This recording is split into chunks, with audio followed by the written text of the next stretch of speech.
وعلى آله وأصحابه وأزواجه وأهل بيته وذرياته وعترته وخدامه وعشاقه وجنوده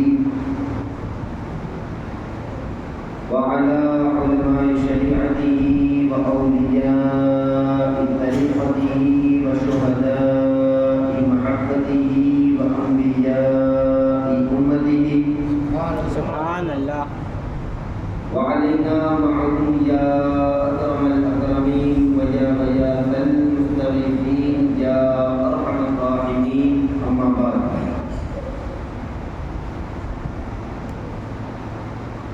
فأعوذ بالله من الشيطان الرجيم بسم الله الرحمن الرحيم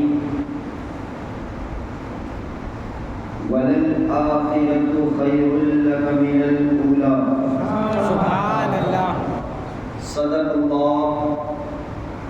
صدق الله المولانا العظيم وبلغنا رسوله النبي الأمين المتين المبين الكريم الرؤوف الرحيم ونحن على ذلك من الشاهدين والشاكرين والذاكرين والحامدين والحمد لله رب العالمين.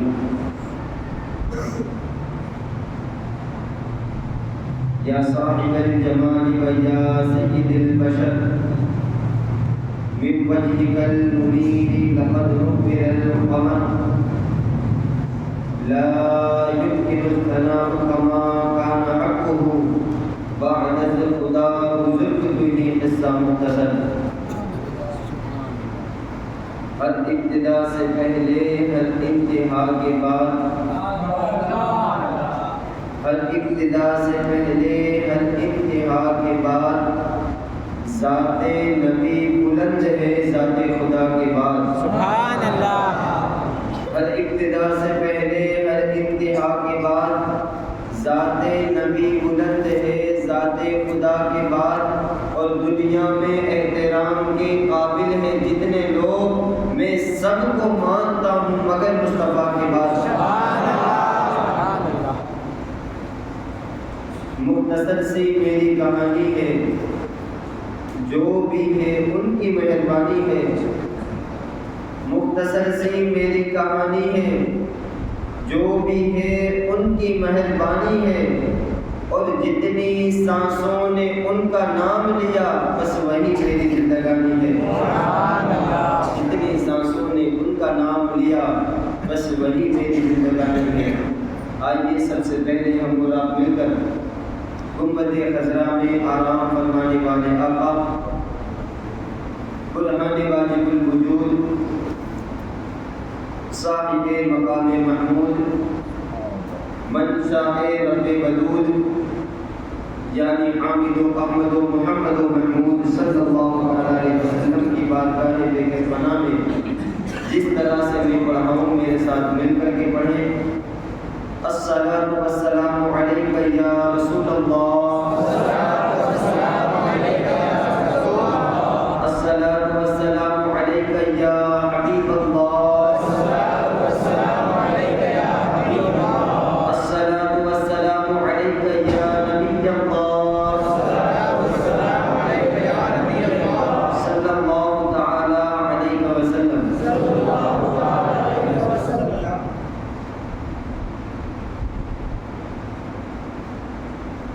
ذکر جہاں میں ہم سب پڑھ کر کیوں ضائع لمحات کریں.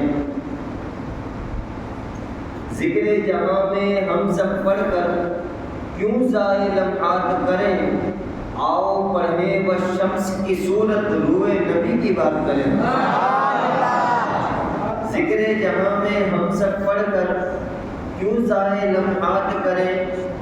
آؤ پڑھیں وہ شمس کی صورت روئے نبی کی بات کریں. اور جن کے آنے کی برکت سے دھرتی کی تقدیر کھلی.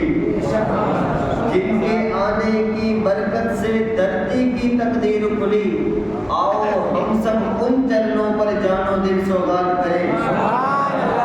اور نور خدا ہے نور نبی ہے نور ہے دین اور نور کتاب.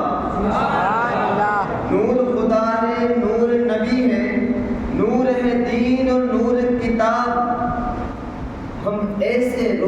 قسمت کیوں تاریکی کی بات کریں؟ آؤ پڑھیں والشمس کی صورت روئے نبی کی بات کریں اور رحمت والے پیارے نبی پر پڑھتے رہو دن رات درود۔ رحمت والے پیارے نبی پر پڑھتے رہو دن رات درود۔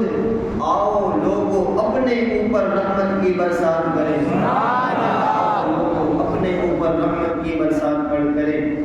ایک مرتبہ نبی، آل نبی اور اصحاب نبی پر جھوم جھوم کر درود پاک پڑھیں۔ اللہم صلی علی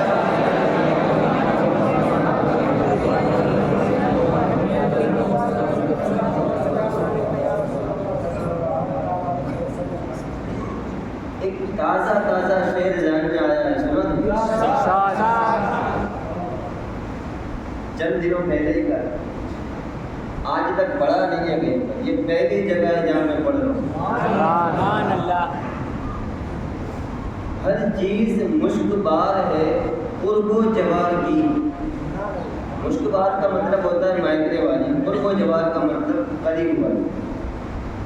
ہر چیز مشک بار ہے قرب و جوار کی، میں نعت پڑھ رہا ہوں گلے نو بہار کی۔ ہر چیز مشک بار ہے قرب و جوار کی، میں نعت پڑھ رہا ہوں گلے نو بہار کی۔ اور دیدار مصطفیٰ لیے اے موت جلد آ، دیدار مصطفیٰ لیے اے موت جلد آ، تو آخری کڑی ہے میرے انتظار کی، تو آخری کڑی ہے میرے انتظار کی۔ درود پاک پڑھیں، اللہم صلی علی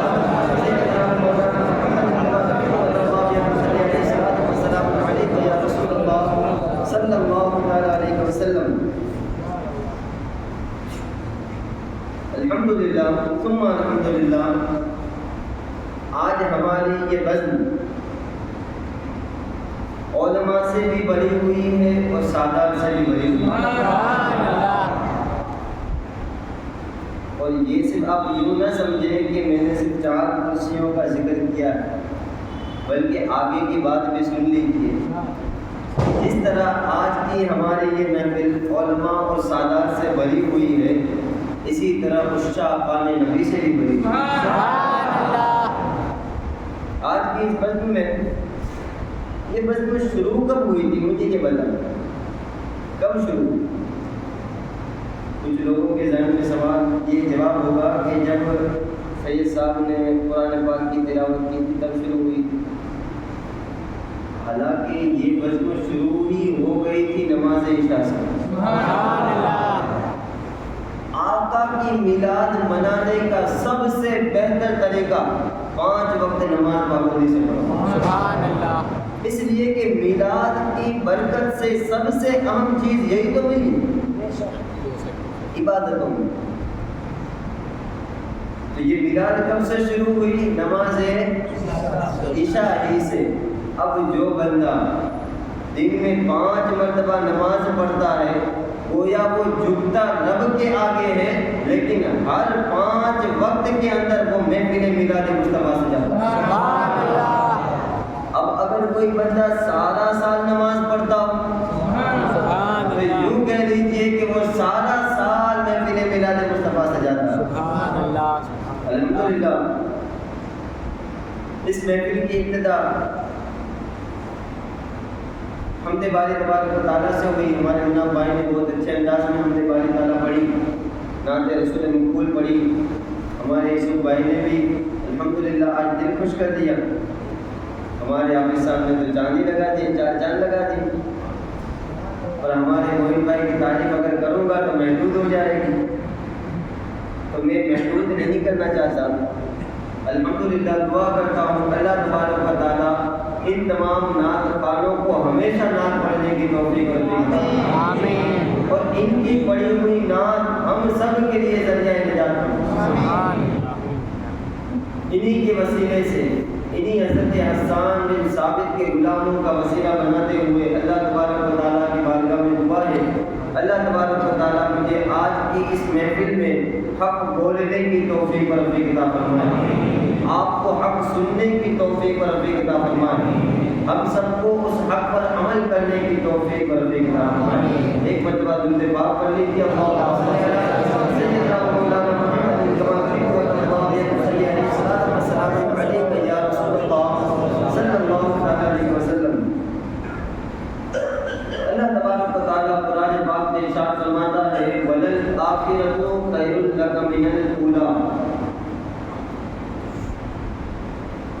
یہ سورہ والضحیٰ کی 11 آیتوں میں سے ایک آیت. سورہ والضحیٰ کا اگر آپ نے تفصیلی جائزہ لیا ہو اگر تو آپ کے ذہن میں یہ بات ہوگی کہ سورہ والضحیٰ کے اندر اللہ تبارک و تعالیٰ نے 11 آیت کریمہ نازل فرمائیں. ان میں 2 قسم اور اس کے بعد 3 دعوے کیے اللہ نے, اس کے بعد 3 دلیلیں دی ہیں اور اس کے بعد آخر میں 3 نصیحتیں فرمائی ہیں. انشاءاللہ وعدہ رہا اگر کبھی موقع ملا تو تقریر کی صورت میں اس پوری صورت مبارکہ کی تفصیل بیان کی جائے. لیکن آج کے لیے صرف ایک آیت کو سرنامہ بیان قرار دیا ہے. وَلَلْآخِرَةُ خَيْرٌ لَكَ مِنَ الْأُولَىٰ. بڑا قریب کا ترجمہ کرو. اے محبوب آپ کی ہر آنے والی گھڑی پچھلی گھڑی سے بہتر ہے.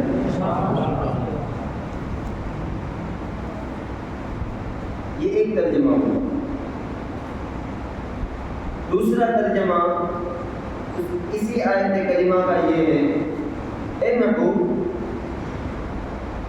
ہر آنے والی گھڑی بہتر ہے آپ کی وجہ سے. کس کی؟ آپ کے بعد آنے والا. تیسرا ترجمہ ہر آنے والی گھڑی بہتر ہے آپ کی وجہ سے. کس کی؟ آپ کو چھوڑ کر سارے گھر. یہ 3 ترجمے اور اس کے 3 ترجمے اور بھی باقی ہیں. مفسرین نے اس آیت کریمہ کے 6 ترجمے اور 6 تفسیریں لکھی. 3 کو میں نے آج آپ تمام حضرات کے سامنے بیان کر دیا اور بڑا قریب کا ترجمہ لے کر کے ہم گفتگو کریں گے. وَلَلْآخِرَةُ خَيْرٌ لَكَ مِنَ الْأُولَىٰ. آپ کی ہر آنے والی گھڑی پچھلی گھڑی سے بہتر ہے. دیکھیں سب سے پہلے محفل میلاد مصطفیٰ کس نے قائم کی؟ اس سوال کا جواب اگر ہمیں جاننا ہے تو ہمیں ماضی میں جانا پڑے گا, پاسٹ میں جانا پڑے گا. اتنا پاسٹ میں جانا پڑے گا, اتنا آگے جانا پڑے گا کہ جہاں یہ دنیا شروع بھی نہیں ہوئی. یوں کہہ دیجیے کہ عالم برزخ کے اندر جب اللہ تبارک و تعالیٰ نے اپنی ربوبیت کو ظاہر فرمانے کا ارادہ فرمایا تو اس وقت اللہ تبارک و تعالیٰ نے رسول پاک صلی اللہ علیہ وسلم کے نور کو پیدا فرمایا.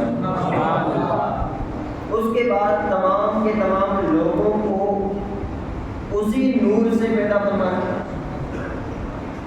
سب سے پہلا جلسہ اللہ تبارک و تعالیٰ نے توحید کا کیا.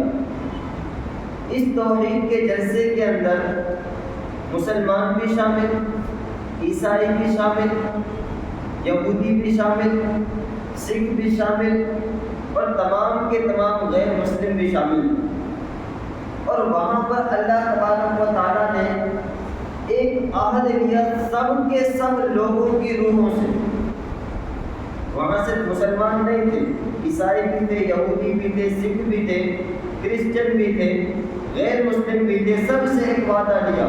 وہ وعدہ یہ تھا الستُ بربکم, کیا میں تمہارا رب نہیں ہوں؟ تو اس وقت عالم ارواح میں تمام کے تمام روحوں نے اس بات کا اقرار کیا تھا. سب کے سب نے کہا قالوا بلا, کیوں نہیں, اے ہمارے پروردگار تو ہی ہمارا رب ہے. یہ پہلا جلسہ توحید تھا جو عالم ارواح میں منایا گیا. پھر اس کے بعد ایک اور جلسہ سجایا گیا. وہ جلسہ جلسہ رسالت تھا. لیکن اس جلسہ رسالت کی نوعیت الگ تھی، اس جلسہ رسالت کا عالم الگ تھا۔ جلسہ توحید کے اندر ہر انسان کو آنے کی اجازت تھی۔ مسلمان ہے آ جاؤ، عیسائی ہے آ جاؤ، یہودی ہے آ جاؤ، سکھ ہے آ جاؤ، غیر مسلم آ جاؤ۔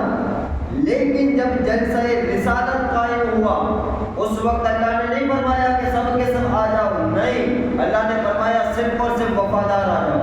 سبحان اللہ۔ اور میں آپ کو بتاؤں وفادار ہم اور آپ نہیں ہیں، اس وفادار انسانوں کے اندر میں اور آپ بھی شامل نہیں، بلکہ ان وفادار انسانوں کے اندر، ان وفادار مقدس روحوں کے اندر وہ کون سی روحیں تھی؟ مفسرین اور محدثین نے اس بات کو لکھا ہے کہ جلسہ رسالت کے اندر اللہ نے جن مقدس ہستیوں کی روحوں کو بلایا تھا وہ کوئی اور نہیں بلکہ 7 لاکھ انبیاء کرام کی روحیں تھیں۔ سبحان اللہ۔ اچھا، ایک بات یہ بھی قابل غور ہے، اللہ اگر بلا لیتا مجھ کو اور آپ جیسے لوگوں کو، اللہ اگر بلا لیتا یہودیوں، نصرانیوں کو، عیسائیوں کو، مجوسیوں کو، سکھوں کو، غیر مسلموں کو، تو فرق کیا پڑتا؟ جلسے کی تعداد تو بڑی ہو جاتی، جلسے کی تعداد بڑی ہو جاتی۔ جہاں 7 لاکھ آئے وہاں وہ گنتی 7 لاکھ کی گنتی اربوں خربوں تک پہنچ جاتی۔ لیکن اس کے باوجود بھی اللہ نے جلسہ رسالت کو صرف 7 لاکھ روحوں تک محدود رکھا۔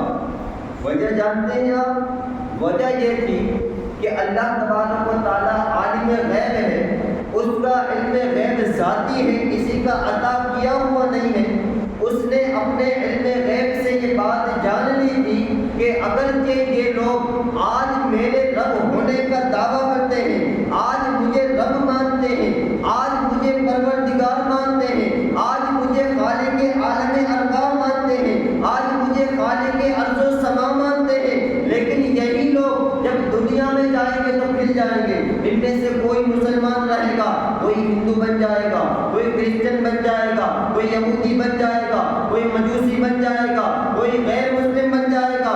تو عالم ارواح کے اندر رب تبارک و تعالیٰ کو پتا تھا کہ اگرچہ آج یہ میرے رب ہونے کا اقرار کرتے ہیں، لیکن دنیا کے اندر جا کر کے یہ پھر جائیں گے، دنیا کے اندر جا کر کے یہ مجھ سے منہ موڑ لیں گے، دنیا کے اندر جا کر کے یہ مجھ سے کنارہ کش ہو جائیں گے۔ تو میں اپنے سے کنارہ کش ہونے والے کو تو برداشت کر سکتا ہوں، لیکن جلسہ رسالت کے اندر آنے والے 7 لاکھ ایسے وفادار ہوں گے جو دنیا میں آئیں گے، اگرچہ دنیا میں آ کر کے لوگوں کو الگ کلمہ پڑھوائیں گے، لوگوں کو اپنا کلمہ پڑھائیں گے، لیکن خود میرے محبوب کا کلمہ پڑھائیں گے، خود میرے محبوب کا کلمہ پڑھیں گے، خود میرے محبوب کے گیت گائیں گے، خود میرے محبوب کی نعتیں پڑھیں گے۔ آپ کو پتا ہے آدم علیہ السلام اس دنیا کے اندر تشریف لائے تو ان کی امت کا یہ کلمہ تھا لا الہ الا اللہ۔ آدم صفی اللہ، نوح علیہ السلام اس دنیا کے اندر تشریف لائے، ان کی امت کا کلمہ تھا لا الہ الا اللہ۔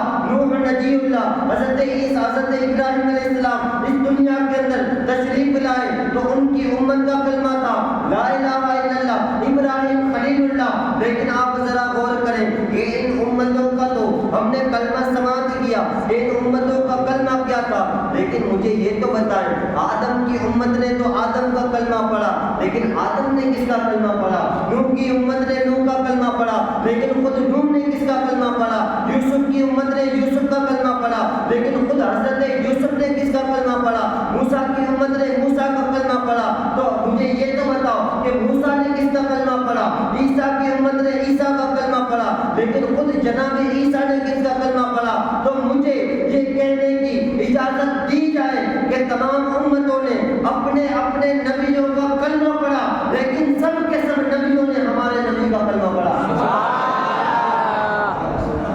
تو خدا کو اپنی ربوبیت کا انکار کرنے والا تو برداشت ہے، لیکن آقا کریم صلی اللہ تعالیٰ علیہ وسلم کی رسالت کا انکار کرنے والا برداشت نہیں ہے۔ اب مجھے بتائیں، صرف ماننے والا پسند نہیں ہے تو آقا کا گستاخ کیسے پسند ہوگا؟ اسی لیے کہا جاتا ہے اللہ گنہگار بنائے لیکن گستاخ نہ بنائے،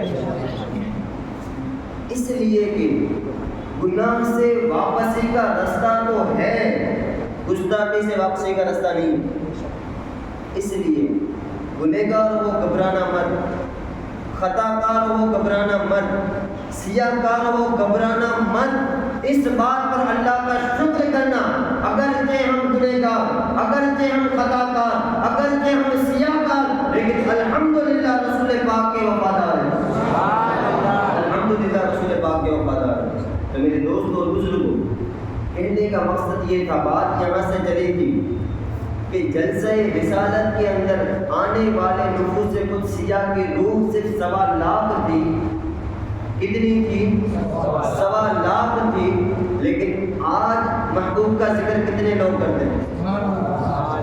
وہ 1.25 لاکھ کی گنتی آج کہاں تک پہنچ گئی، اس کا کوئی اندازہ بھی نہیں لگا سکتا۔ رب نے تو اسی لیے پہلے فرما دیا وَلَلْآخِرَةُ خَيْرٌ لَكَ مِنَ الْأُولَىٰ، اے محبوب تمہاری ہر آنے والی گھڑی پچھلی گھڑی سے بہتر ہے۔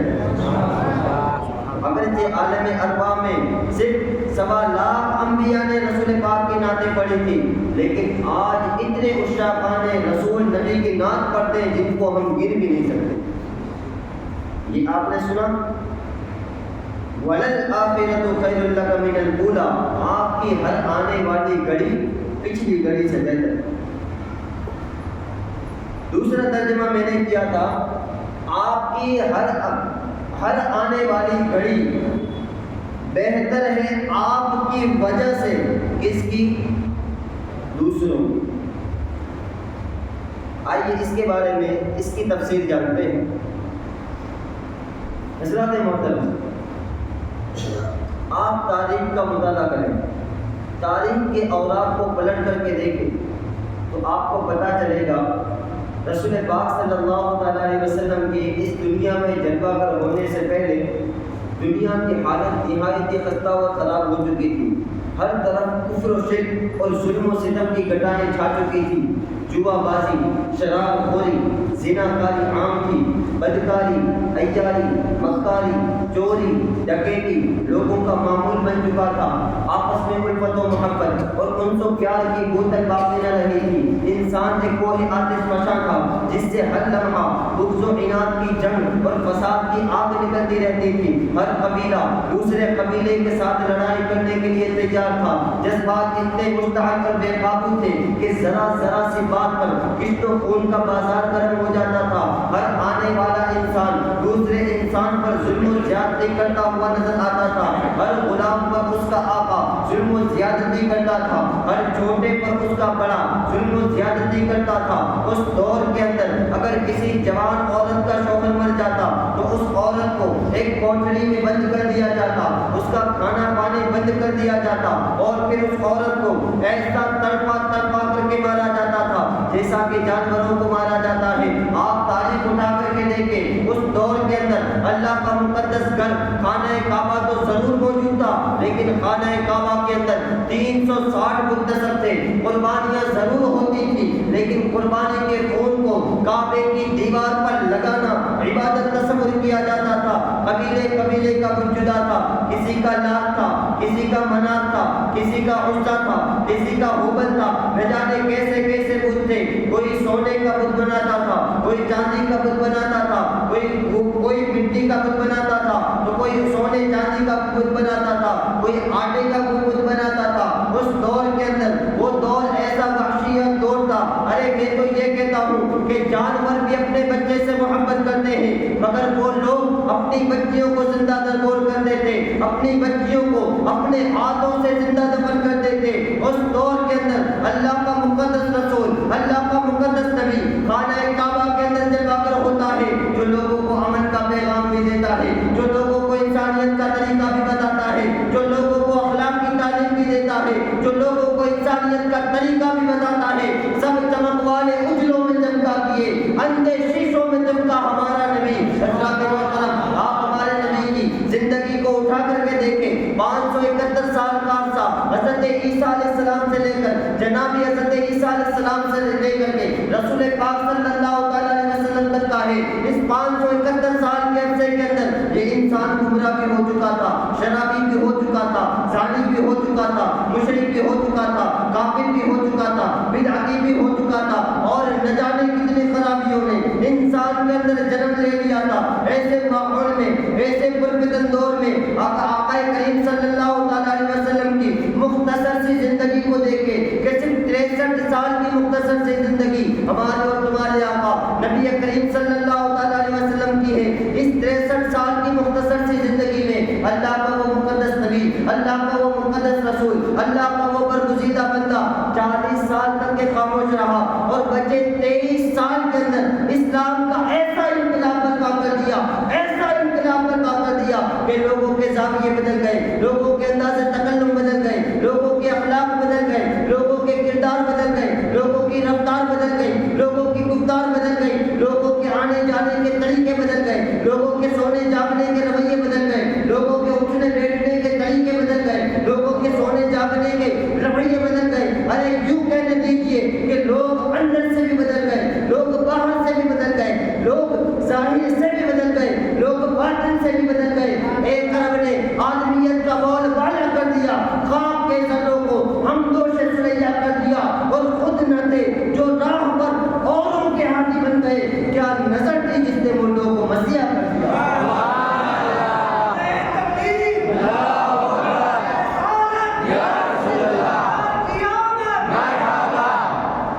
کیا نظر تھی جس نے مردوں کو مسیحا کر دیا۔ وَلَلْآخِرَةُ خَيْرٌ لَكَ مِنَ الْأُولَىٰ، آپ کی وجہ سے ہر آنے والی گھڑی پچھلی گھڑی سے بہتر ہے۔ میرے دوستوں اور بزرگوں، ذرا خیال تو کریں، ذرا محسوس تو کریں اس دور کے اندر آج یہاں بیٹھا ہوا ہر شخص اپنے دل پر ہاتھ رکھ کر کے بتائے کہ وہ دور کیسا دور ہوگا، وہ زمانہ کیسا زمانہ ہوگا، وہ لوگ کیسے لوگ ہوں گے جو اپنی ہی معصوم سی ننھی بچی کو، چند منٹوں کی بچی کو یا چند گھنٹوں کی بچی کو یا چند دنوں کی بچی کو اپنے ہی ہاتھوں سے زندہ دفن کرتے تھے، اپنے ہی ہاتھوں سے زندہ قبر میں اتارتے تھے۔ میلاد مصطفیٰ کا یہ صدقہ ہے کہ اگر آج کی عورت سر اٹھا کر کے، اگر آج کی عورت سر اٹھا کر کے چل سکتی ہے تو یہ میرے مصطفیٰ کی میلاد کا صدقہ ہے۔ اگر آج کا انسان سر اٹھا کر کے بول سکتا ہے تو یہ میرے مصطفیٰ کی میلاد کا صدقہ ہے۔ ورنہ آپ تاریخ اٹھا کر کے دیکھیں وہ دور کیسا دور ہوگا، وہ زمانہ کیسا زمانہ ہوگا، وہ وحشتوں والا دور، وہ وحشتوں والا دور کیسا دور ہوگا کہ اس دور کے اندر ایک انسان اپنی ہی ننھی سی معصوم سی ننھی سی جان کو اپنے ہی ہاتھوں سے زندہ دفن کر رہا تھا۔ اگر اس دور کے اندر کسی جوان عورت کا شوہر مر جاتا تو اس عورت کو اس نوجوان عورت کے شوہر کی چتا کے ساتھ اس عورت کو زندہ جلایا جاتا تھا۔ آپ غور تو فرمائیں اس دور کے اندر اگر کوئی چھوٹا قبیلہ، اگر کوئی انسان چھوٹا ہے تو ہر بڑا اس پر جو ہے وہ ظلم کرتا تھا۔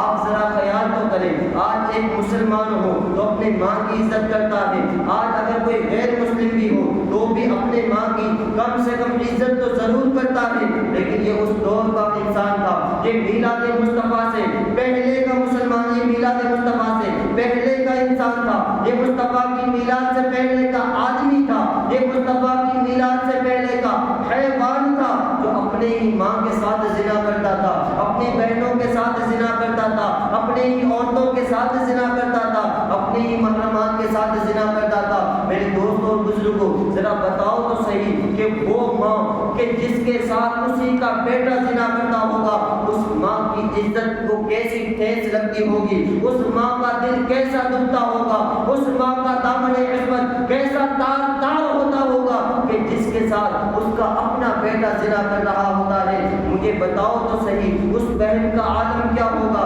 کہ جس بہن کے ساتھ اس کا باپ زنا کرتا تھا۔ مجھے بتاؤ تو صحیح کہ اس عورت کا حال کیا ہوتا ہوگا کہ جس نے دنیا دیکھی بھی نہیں اور اسے قبر کی تاریکیوں میں اتار دیا جاتا تھا۔ آپ مجھے بتائیں تو صحیح یہ میلاد مصطفیٰ کا صدقہ نہیں ہے تو پھر کیا ہے؟ مجھے بتائیں تو صحیح میلاد مصطفیٰ سے پہلے یہ انسان کیسی زندگی گزارتا تھا، میلاد مصطفیٰ سے پہلے یہ انسان کیسی زندگی کاٹ رہا تھا، میلاد مصطفیٰ سے پہلے یہ انسان کیسی زندگی بسر کر رہا تھا؟ اپنی ماں کے ساتھ زنا کر رہا ہے، اپنی بہن کے ساتھ زنا کر رہا ہے، اپنی پھوپھی اور مامی کے ساتھ زنا کر رہا ہے، اپنی خالوں کے ساتھ زنا کر رہا ہے۔ اور میں آپ کو بتاؤں، اس دور کے اندر پانی کی طرح شرابوں کو پیا جاتا تھا، اس دور کے اندر لوگوں کا دل مستی میں دکھایا جاتا تھا، اس دور کے اندر باتوں باتوں میں بڑا لڑائی جھگڑا ہو جایا کرتا تھا۔ میرے دوست اور بزرگوں، اللہ کے رسول صلی اللہ علیہ وسلم ارشاد فرماتے ہیں کہ جب کوئی بڑا انسان کسی چھوٹے پر ظلم کرتا ہے تو وہ مظلوم کے دل سے جب آہ نکلتی ہے، اس مظلوم کی آہ سیدھا عرش الہی کو ہلا کر کے رکھ دیتی ہے۔ تو مجھے بتاؤ کہ جب اس ماں کے ساتھ زنا ہوتا ہوگا، کیا اس ماں کی آہ نہیں نکلی ہوگی؟ جس بہن کو زندہ دفنایا گیا، کیا اس کی آہ نہیں نکلی ہوگی؟ ضرور نکلی ہوگی۔ اس آہ کو سمجھنے کی ضرورت ہے۔ اگر ہم نے اس آہ کو سمجھ لیا، محفل میلاد مصطفیٰ آج جس طرح ہم مناتے ہیں، ساری دنیا محفل میلاد مصطفیٰ مناتی نظر آئے گی، لیکن اس آہ کو سمجھنے کی ضرورت ہے کہ وہ آہ کیسی تھی۔ مجھے بتائیں تو صحیح، اللہ کے رسول صلی اللہ علیہ وسلم کی ولادت سے پہلے جب ماؤں کے ساتھ زنا ہوتا تھا تو اس ماں کی آہ یہ پکارتی تھی، اے میرے پروردگار عالم، اے میرے مجھے پیدا کرنے والے، اے میرے معبود برحق، مجھے بتا تو صحیح، کیا تیری رحمت نے مجھے پیار کرنا چھوڑ دیا ہے؟ کیا تیری رحمت نے مجھ سے کنارہ کش ہو گئی ہے؟ میرے محبوب کی ذرا یہ بات تو بتا، میرے خدا مجھے یہ تو بتا، جب کسی بہن کو زندہ دفنایا جا رہا ہوگا، اس معصوم سی ننھی سی بہن اور ننھی سی بیٹی کے دل سے ایک آہ نکلتی ہوگی، عرش الہی پر جا کر کے وہ گویا رب سے یوں دعا کر رہی ہوگی، میرے مولا بھیج دینا پھر سے کسی موسیٰ کو تاکہ وہ اپنے جلال سے ان باطل رسموں کو توڑ کر تہس تہس کر دے۔ ماں کے ساتھ جب زنا ہوتا ہوگا تو وہ ماں کہتی ہوگی، میرے مولا بھیج دینا پھر سے حضرت عیسیٰ کو تاکہ وہ آئے اور ماؤں کی عظمت پر پہرا دے دے۔ جب کسی غریب انسان کے ساتھ ظلم ہوتا ہوگا تو وہ انسان، غریب انسان یہ کہتا ہوگا، مولا بھیج دینا پھر سے یوسف علیہ السلام کو تاکہ وہ اپنی بادشاہت سے ہمارے قلوب کو منور و مجلہ کرے، ہماری عزت پر پہرا دے۔ مولا بھیج دینا پھر سے موسیٰ کو۔ المختصر اتنا کہ وہ دور ایسا انقلابی دور تھا، وہ دور ایسا وحشت ناک دور تھا کہ اس دور کے اندر کسی کوئی مظلوم پکار رہا ہے حضرت آدم کو، کوئی مظلوم پکار رہا ہے حضرت نوح کو، کوئی مظلوم پکار رہا ہے حضرت عیسیٰ کو، کوئی مظلوم دعا کر رہا ہے، اے میرے مولا حضرت آدم کو بھیج دے، کوئی مظلوم دعا کر رہا ہے، مولا حضرت نوح کو بھیج دے، کوئی مظلوم دعا کر رہا ہے، مولا حضرت یوسف کو بھیج دے۔ اب رحمت باری کو جوش آیا، اب رحمت باری کو جوش آیا، اور رحمت باری کی رحمت نے یہ آواز لگائی کہ اے میرے بندو، اب گھبرانے کی گھڑی ختم ہو گئی ہے، اب میں تمہاری دعاؤں کو قبول کرنے والا ہوں، اب میں تمہاری دعاؤں کو قبول کرنے والا ہوں۔ لیکن رب کے سامنے ایک بڑا معرکہ تھا، ایک بڑا واقعہ تھا، وہ یہ تھا کہ کوئی تو پکار رہا ہے آدم کو، کوئی پکار رہا ہے نوح کو، کوئی پکار رہا ہے یوسف کو، کوئی پکار رہا ہے سلیمان کو، کوئی پکار رہا ہے ادریس کو، لیکن اگر اللہ تبارک و تعالیٰ حضرت آدم کو دنیا میں بھیجتا تو نوح علیہ السلام کے جانے والے کہتے، مولا تو نے آدم کی دعا کرنے والوں کی دعاؤں کو تو قبول کر لیا، ہم نے تو نوح کو مانگا تھا، ہماری دعاؤں کو کون قبول کرے گا؟ اگر اللہ تبارک و تعالیٰ حضرت نوح علیہ السلام کی دعا کرنے والوں کی دعاؤں کو قبول کر کے حضرت نوح کو بھیجتا تو حضرت آدم کے جانے والے کہتے، مولا نوح کی دعا کرنے والوں کی دعاؤں کو تم نے قبول کر لیا، لیکن ہماری دعاؤں کو تم نے قبول نہیں کیا۔ اگر اللہ تبارک و تعالیٰ حضرت یوسف علیہ السلام کی دعا کرنے والوں کی دعاؤں کو قبول کر کے حضرت یوسف کو بھیجتا تو آدم اور نوح کے جانے والے کہتے، مولا تو نے حضرت یوسف کے بلانے والوں کے بلاوے کو تو دنیا میں بھیجا، ہم نے تو آدم کو مانگا تھا، ہم نے تو نوح کو مانگا تھا، ہم نے تو شیش کو مانگا تھا، تو نے ان کی دعا قبول کی، ہماری دعاؤں کو کون قبول کرے گا؟ اگر وہ تیرا بندہ ہے، میں بھی تو تیرا بندہ ہوں، اگر تو اس کا خدا ہے تو میرا بھی تو خدا تو ہی ہے، اگر اس کی دعا تو قبول کر رہا ہے تو میری بھی دعا کی قبولیت کی ذمہ داری تیری ہی ہے۔ میرے مولا کیا تو نے یہ نہیں کہا ادعونی استجب لکم کہ تم مجھ سے دعا کرو، میں تمہاری دعاؤں کو قبول کر رہا ہوں؟ میں تمہاری دعاؤں کو قبول کروں گا. تو نے آدم کی دعا کی قبول کر لی, تو نے نوح کی دعا قبول کر لی, تو نے یوسف علیہ السلام کے مانگنے والوں کی دعاؤں کو تو قبول کر لیا, لیکن ہم نے تو کسی اور نبی کو مانگا تھا, ہم نے تو کسی اور نبی کی چاہت کی تھی, ہم نے تو کسی اور نبی کو بلایا تھا.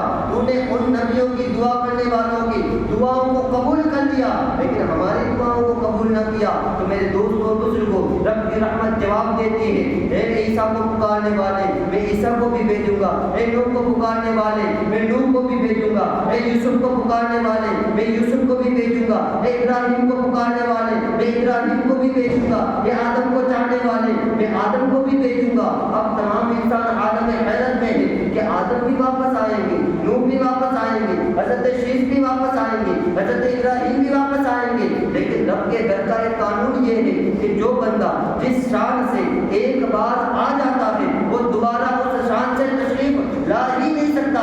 تو حضرت آدم کیسے آئیں گے, حضرت نوح کیسے آئیں گے, حضرت یوسف کیسے آئیں گے, حضرت عیسیٰ کیسے آئیں گے, حضرت موسیٰ کیسے آئیں گے؟ لیکن رب کی رحمت نے آواز لگائی, اے میرے بندو اب کوئی اور نہیں آئے گا, جس کو آنا تھا وہ آئے اور چلے گئے. آدم آئے, زندگی گزار کر چلے گئے, نوح آئے, زندگی گزار کر چلے گئے, یوسف آئے, زندگی گزار کر چلے گئے, ابراہیم آئے, زندگی گزار کر چلے گئے, عیسیٰ آئے, زندگی گزار کر چلے گئے. اب آنے والا ایک ہوگا لیکن مانگ سب کی پوری ہوگی. یوسف کا حسن و جمال بھی ہوگا, داؤد کا لہجہ اور کمال بھی ہوگا, ایوب کا صبر بھی ہوگا, موسیٰ کا جاه و جلال بھی ہوگا. اس آنے والے ایک میں حضرت آدم کی شرافت بھی ہوگی, حضرت نوح کی شجاعت بھی ہوگی. المختصر اتنا کے حسن کے جس جلوے کو دیکھنا چاہو تمہیں تنہا ذات مصطفیٰ میں نظر آ جائیں گے.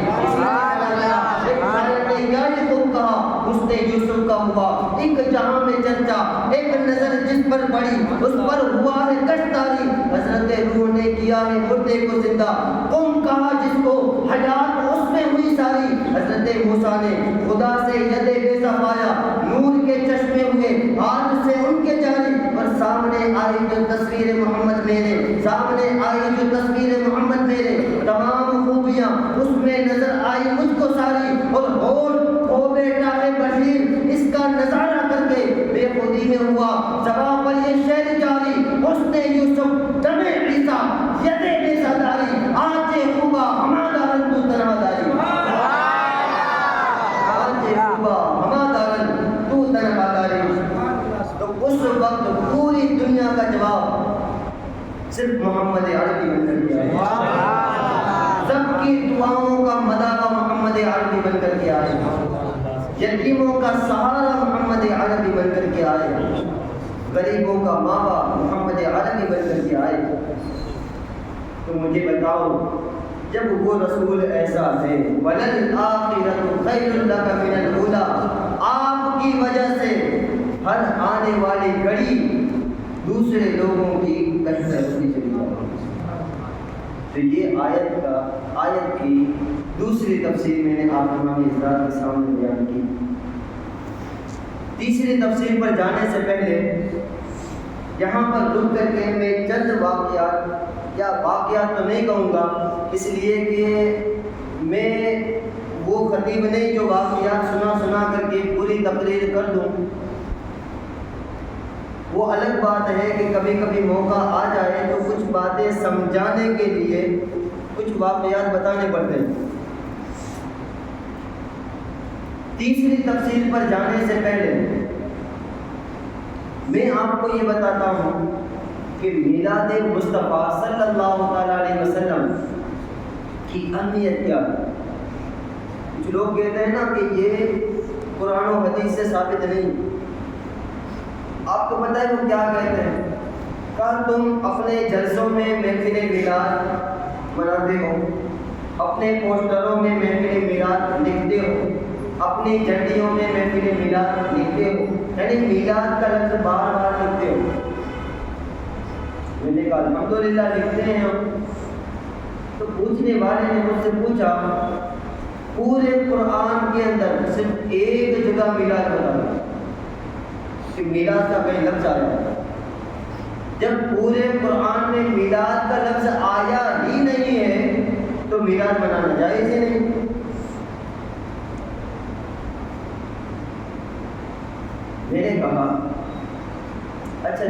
میلاد کا لفظ نہیں آیا، تو اللہ کو مانتا ہے کہ نہیں مانتا؟ اللہ کو تو مانتا ہے کہ نہیں مانتا؟ تو الحمدللہ ہم اللہ کو مانتے ہیں، ہم توحید پر ہیں۔ میں نے کہا بس توحید کا لفظ تو نے کہا، میں نے کہا 30 پارے کا الحمدللہ حافظ ہوں، توحید کا لفظ بھی قرآن پاک میں بتا دے گا۔ تو جس طرح میلاد پورے قرآن میں نہیں آیا تو میلاد جائز نہیں، تو لفظ توحید بھی نہیں آیا تو کیا توحید بھی جائز نہیں؟ تو کہا حضرت توحید کا لفظ نہیں آیا۔ میں نے کہا بتا دے، اگر آیا ہے تو میں ذمہ دار ہوں، میں میلاد منانا چھوڑ دوں گا، اور اگر نہ آیا ہو تو میلاد منانا شروع کر دے گا۔ تو کہا کہ حضرت بات ایسی ہے، اگر یہ لفظ توحید نہیں آیا لیکن توحید سے ملتا جلتا تو کوئی لفظ آیا۔ میں نے کہا اچھا کون سا لفظ آیا توحید سے ملتا جلتا؟ تو کہا قل هو اللہ احد، اے محبوب کہہ دو اللہ ایک ہے۔ تو توحید کا مطلب ہوتا ہے ایک، احد کا مطلب بھی تو ہوتا ہے ایک، تو یہ تو ہو گیا نا، توحید تو آ گئی۔ میں نے کہا اچھا تو نے تو اللہ کی توحید کو ثابت کرنے کے لیے اللہ کی شان میں آیت بیان کی نا، اب میرے مصطفیٰ کا میلاد سن، میرے مصطفیٰ کا میلاد سن۔ لفظ میلاد اگر جب قرآن میں نہیں آیا لیکن میلاد سے ملتا جلتا لفظ آیا ہے، کہا کون سا؟ میں نے کہا وسلام علیہ یوم ولد ابراہیم، اس دن پر جس دن ابراہیم پیدا ہوئے تھے۔ میں نے کہا جب ابراہیم کی پیدائش پر صلاۃ و سلام پڑھ سکتے ہیں تو محمد عربی کی پیدائش پر صلاۃ و سلام نہیں پڑھ سکتے؟ جس طرح قل هو اللہ احد سے توحید ثابت ہوتی ہے، اس آیت سے نبی پاک کا میلاد ثابت ہوتا ہے۔ ایک دوسری بات میں نے کہا دیکھ بھائی، ہم سنی جو ہے نا بڑے بے باک ہوتے ہیں۔ آدمی بے باک ہوتا کب؟ اس بات کو ذرا مجھے بتائیں کہ آدمی بے باک کب ہوتا؟ جب اس کے پاس پاور ہو۔ کوئی گھبرایا ہوا انسان بے باک نہیں ہو سکتا۔ جب اس کے پاس پاور ہو تو وہ خود بخود بے باک ہو جاتا ہے، بے خوف و ہراس ہو جاتا ہے، جو بولتا ہے ڈنگے کی چوٹ پر بولتا ہے۔ اب بے خوف و قدر ہونے کے لیے پاور کا ہونا ضروری۔ مجھے بتاؤ رسول پاک سے بڑا پاور کس کے پاس ہے؟ کسی کے پاس نہیں۔ تو جس طرح رسول پاک سے بڑا پاور کسی کے پاس ہے ہی نہیں، تو اسی رسول کے وفاداروں سے بڑھ کر کے کوئی بے باک بھی نہیں ہو سکتا۔ تو اگر بے باک بننا چاہتے ہو تو رسول پاک کے وفادار بن جاؤ، اس لیے کہ بے باکی ہمیں وفاداری بناتی ہے۔ ہمیں مدرسوں میں بے باک نہیں بنایا جاتا، ہمیں کالج اور اسکول میں بے باک نہیں بنایا جاتا، مسجدوں میں نہیں بے باک بنایا جاتا، ہمیں بے باک بناتی ہے ہمارے مصطفیٰ کی وفاداری۔ اس لیے ہمیں بتا رہے کہ ہمارے پیٹھ تھپ تھپانے کے لیے ہمارا سرکار مصطفیٰ صلی اللہ علیہ وسلم ہے، اس لیے ہم ان کی شان رج رج کر کے بیان کرتے ہیں۔ اور ایک انسان کیا کہتا ہے مجھے پتا، آپ کو پتا ہے، ایک انسان نے کہا کہ تم تو اتنی میلاد بیان کرتے ہو کہ گویا خدا سے بڑھا دیتے ہو۔ میں نے کہا یہ بڑی اچھی بات کہی، خدا سے بڑھا دیتے ہو، مطلب تم نے خدا کو ایک حد تک مانا۔ بڑھانا تو اسی کو کہتے ہیں نا، بڑھانا کس کو کہتے ہیں؟ ایک حد ہو اس سے اوپر بڑھ جاؤ، یہ بڑھانا ہوتا ہے، لیکن خدا کی تو کوئی حد ہی نہیں۔ میں نے کہا نادان انسان محفل میلاد کا اتنا بھی منکر نہ ہو کہ ہاتھ سے ایمان بھی چلا جائے، اپنا ایمان سنبھال لیجیے، آج سنبھالنے کی جگہ ہے۔ مجھے یہاں پر ایک بڑا لطیفہ یاد آ گیا۔ ایک شخص تھا، وہ جو ہے نا کوئی بھی بات وقت پر قبول نہیں کرتا۔ درود پاک پڑھنا، اللہم صلی علیہ یا رسول اللہ صلی اللہ علیہ وسلم۔ کوئی بھی بات وقت پر قبول نہیں کرتا، وقت چلا جائے اس کے بعد قبول کرتا تھا۔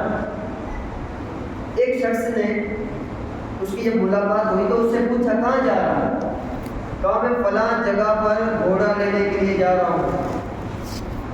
کہا اچھا ٹھیک ہے، لیکن یہ کہہ دیا کر کہ میں فلاں جگہ گھوڑا لینے کے لیے جا رہا ہوں، انشاءاللہ گھوڑا خریدوں گا. اس نے کہا کہ میں گھوڑا خریدوں گا. تو اس نے نصیحت کرتے ہوئے کیا کہا؟ یہ کہا کہ انشاءاللہ بولا کر کہ میں انشاءاللہ گھوڑا خریدوں گا. کہا نادان کیسی بات کرتا ہے، بیچنے والا وہاں تیار بیٹھا ہے، خریدنے والا تیار ہے، پیسے میرے پاس موجود ہیں، اب اس میں انشاءاللہ بولنے کی بات ہی کیا آتی؟ وہاں جاؤں گا، پیسے دوں گا، گھوڑا لوں گا، وہ بھی خریدو کرو. انشاءاللہ بول لے گا تو تیرا جائے گا کیا؟ لیکن کچھ لوگ ہیں نا نہ ماننے کے عادی ہوتے ہیں، انہیں کتنا بھی منع وہ مانیں گے. اس نے آخر میں انشاءاللہ نہیں بولا. اب وہ بندہ گیا، جب وہاں پہنچا نا اس شہر میں جا کر کے اسے گھوڑا خریدنا تھا تو اسے بھوک لگی تو کھانے کے لیے بیٹھا.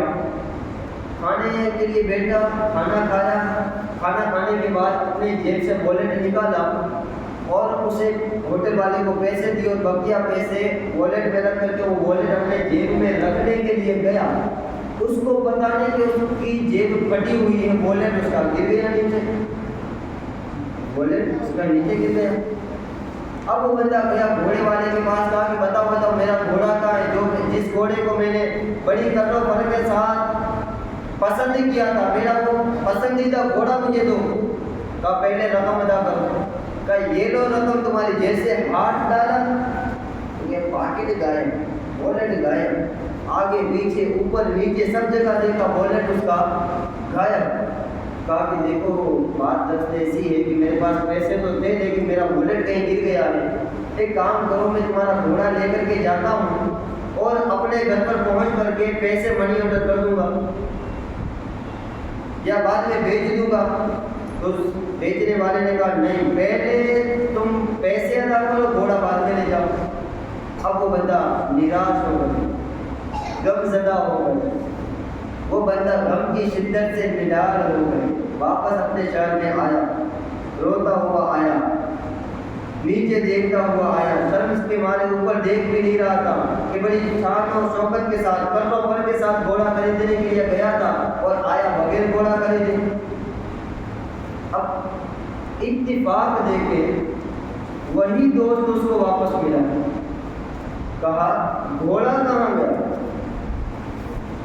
اب اس کا جواب سن، اب بدل گیا جواب. وہ کہتا ہے انشاءاللہ میں تم سے بات کر رہا تھا، انشاءاللہ میں تمہارے سے جدا ہوا، انشاءاللہ میں نے ٹرین پکڑی، انشاءاللہ میں نے سفر کیا، انشاءاللہ میں ٹرین سے اترا، انشاءاللہ مجھے بھوک لگی، انشاءاللہ میں نے کھانا کھایا، انشاءاللہ میں نے ہوٹل والے کو پیسے دیے، انشاءاللہ میں نے ہوٹل والے کو پیسے دے کر کے اپنے کھانے کے پیسے ادا کر کے میں انشاءاللہ اس خریدار کے پاس گیا، اس بیچنے والے کے پاس گیا، انشاءاللہ میں نے اس سے گھوڑے کا مطالبہ کیا، انشاءاللہ اس نے میرا مطالبہ پورا کرنے کا وعدہ بھی کیا، انشاءاللہ بعد میں اس نے مجھ سے پیسے مانگے، انشاءاللہ میں نے اپنا ہاتھ والیٹ میں اپنا ہاتھ جیب میں ڈالا، انشاءاللہ میرا والیٹ غائب ہو گیا، انشاءاللہ میں نے اپنے والیٹ کو کہیں نہ پایا، انشاءاللہ میں غم کے ساتھ واپس آیا، انشاءاللہ میں نے پھر ٹرین پکڑی، انشاءاللہ پھر تم سے ملاقات ہوئی، انشاءاللہ انشاءاللہ انشاءاللہ. اس نے کہا نادان اس وقت اگر ایک مرتبہ انشاءاللہ کہہ لیتا تو آج 1000 مرتبہ کہنے کی ضرورت نہیں پڑتی. یہ میلاد کے منکروں سے کہہ دو، یہ میلاد کے منکروں سے کہہ دو کہ اگر آج تم نے مصطفیٰ کو وسیلہ نہ بنایا ان کا کچھ نہیں جائے گا. قیامت کے دن سب سے پہلے تم مصطفیٰ کا وسیلہ تلاش کرو گے تو آج لے ان کی پناہ، آج مدد مانگ ان سے، کل نہ پڑھنے کے قیامت میں اگر مان گیا. ماننا ہے تو آج مانو، میلاد منانا ہے تو آج بناؤ، وسیلہ بنانا ہے تو آج بناؤ. آج لو ان کی پناہ، آج مدد مانگ ان سے، پھر نہ ماننے کے قیامت میں اگر مان گیا. تو الحمدللہ ہم ماننے والے ہیں. اللہ ہمیں ماننے والا زندگی پر بنا کر کے رکھے. میں آپ کو بتاؤں جب رسول پاک صلی اللہ علیہ وسلم کی ولادت کا وقت قریب آیا، حضرت آمینہ فرماتی ہے کہ مجھ سے ایک نور نکلا، مجھ سے ایک نور نکلا، اس نور کی روشنی میں نے شام کے محلات کو دیکھا.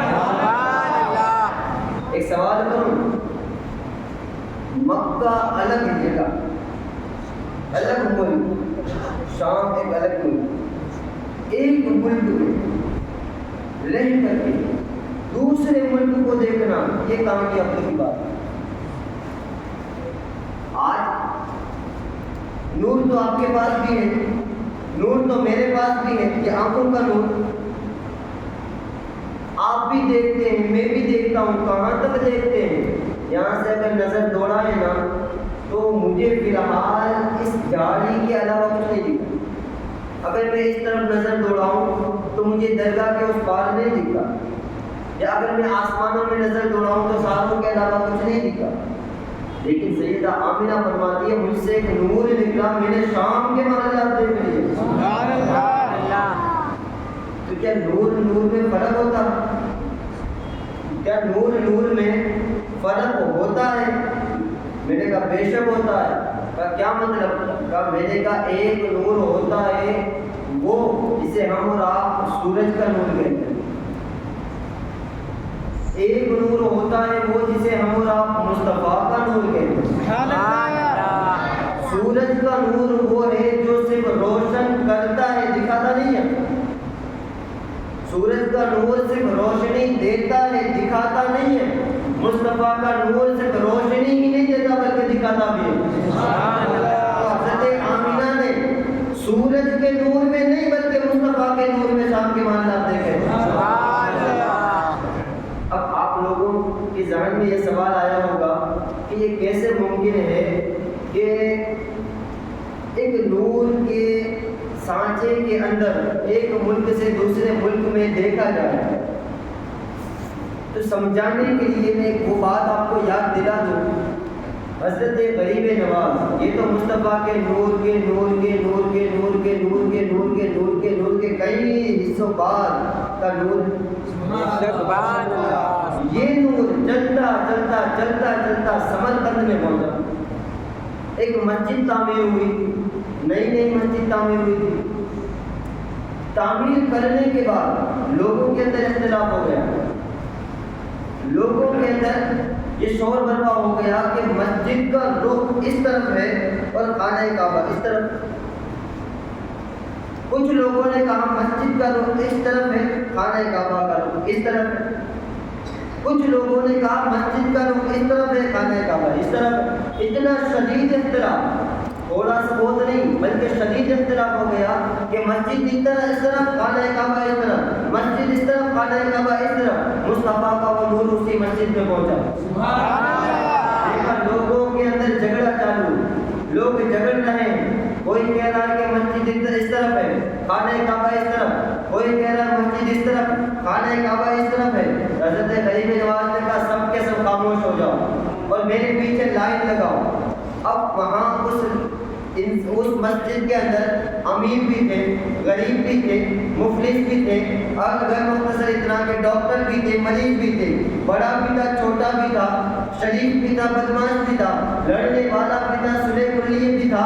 اس مجلس کے اندر تمام کے تمام لوگ موجود تھے۔ غریب نواز نے کہا انجینئروں میرے پیچھے آ جاؤ، غریب نواز نے کہا ماہروں میرے پیچھے آ جاؤ، غریب ہو میرے پیچھے آ جاؤ، امیر ہو میرے پیچھے آ جاؤ، مفلس ہو میرے پیچھے آ جاؤ، سب کے سب میرے پیچھے آ جاؤ اور قطار میں لائن بنا کر کے کھڑے ہو جاؤ۔ اور سب کے سب غریب نواز کے اس آواز پر لائن بنا کر کے کھڑے ہو گئے۔ اب حضرت غریب نواز نے اس طرف محراب کے بعد وہاں غریب نواز مصلی کی جگہ پر کھڑے ہوئے، پوری لائن لگ گئی۔ غریب نواز نے فرمایا کہ اے لوگوں مجھے بتاؤ میری اس دو انگلیوں کے درمیان کیا نظر آ رہا ہے؟ مصطفیٰ کے نور نے کہا میری اس دو انگلیوں کے درمیان کیا نظر آ رہا ہے؟ تو سب نے ایک زبان ہو کر کے کہا غریب نواز آپ کی دو انگلیوں کے درمیان سمرقند سے کعبہ نظر آ رہا ہے،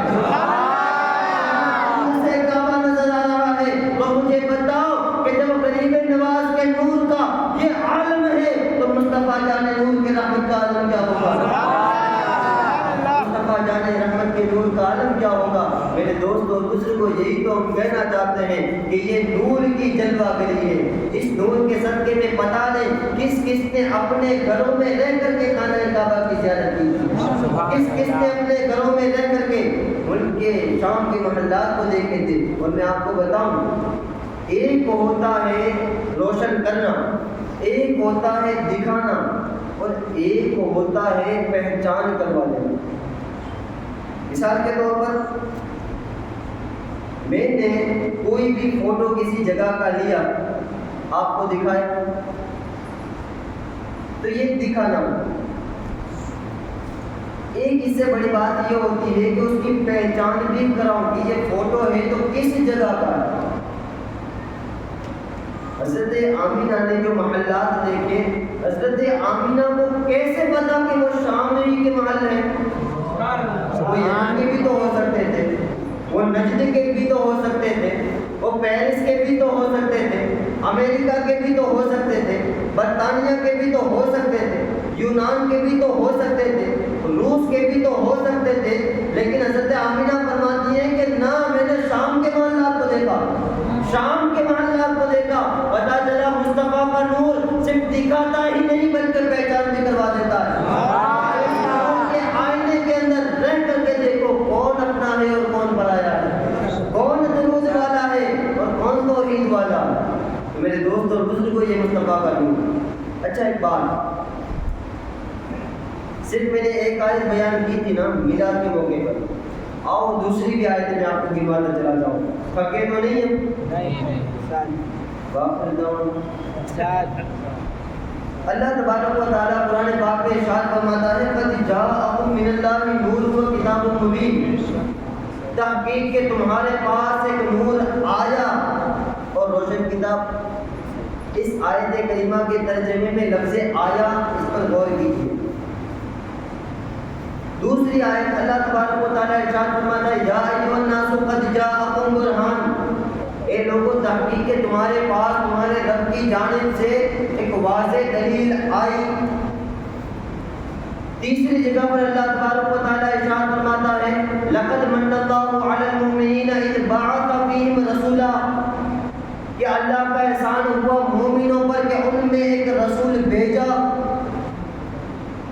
چوتھی جگہ اللہ ارشاد فرماتا ہے وما ارسلناک الا رحمۃ للعالمین، ہم نے آپ کو تمام جہان کے لیے رحمت بنا کر کے بھیجا۔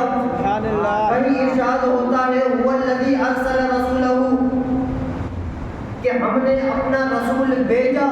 تو مجھے بتاؤ یہ بھیجنا ہی تو نبی کی میلاد ہے، یہ آنا ہی تو مصطفیٰ کی میلاد ہے۔ اور یہاں سے ایک اور عقیدہ یہ بھی ملتا ہے کہ ان تمام آیتوں کے اندر کہیں ارشاد ہوتا ہے کہ نبی تمہارے پاس تشریف لائے، کہیں ارشاد ہوتا ہے تمہارے پاس آئے، کہیں ارشاد ہوتا ہے تمہارے پاس جلوہ گر ہوئے، کہیں ارشاد ہوتا ہے کہ ہم نے بھیجا۔ تو مجھے بتاؤ بھیجا وہ جاتا ہے جو پہلے کہیں موجود ہو، تشریف وہ جاتا ہے جو پہلے کہیں موجود ہو۔